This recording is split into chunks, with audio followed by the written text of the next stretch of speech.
Seeing no one, Doyle set his camera equipment down and charged upon the bill, which was fluttering feebly in the alley. He scooped it up with the agility of a cat grabbing off a mouse, and now he saw for the first time that it was no piddling $1 affair, or even a 5-spot, but a 20.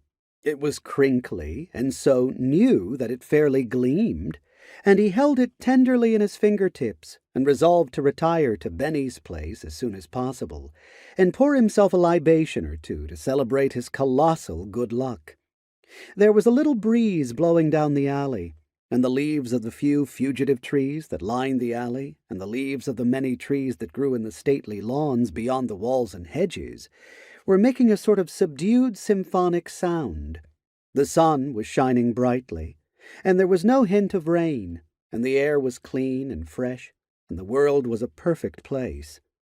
It was becoming more perfect by the moment, for over the Metcalfe wall, from which the first bill had fluttered, other bills came dancing merrily in the impish breeze, swirling in the alley. Doyle saw them and stood for a frozen instant, his eyes bugging out a little, and his Adam's apple bobbing in excitement.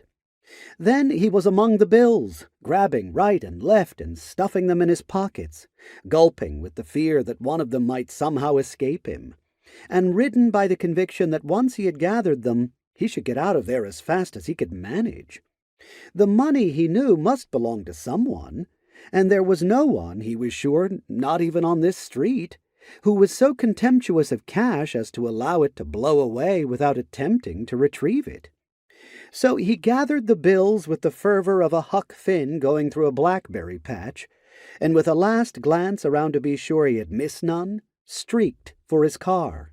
A dozen blocks away in a less plush locality, he wheeled the car up to the curb opposite a vacant lot and furtively emptied his pockets, smoothing out the bills and stacking them neatly on the seat beside him. There were a lot of them, many more than he had thought there were, and his breath whistled through his teeth. He had picked up the pile of currency preparatory to counting it, and some little stick-like thing was sticking out of it. He flicked it to knock it away, and it stayed where it was. It seemed to be stuck to one of the bills. He seized it to pull it loose. It came, and the bill came with it. It was a stem, like an apple stem, like a cherry stem. A stem attached quite solidly and naturally to one corner of a $20 bill. He dropped the pile of bills upon the seat and held up the stem, and the bill hung from the stem, as if it were growing from the stem, and it was clear to see that the stem not long before had been fastened to a branch, for the mark of recent separation was plainly visible. Doyle whistled softly. A money tree, he thought. But there was no such a thing as a money tree. There'd never been a money tree. There never would be a money tree. I'm seeing things, said Doyle, and I ain't had a drink in hours.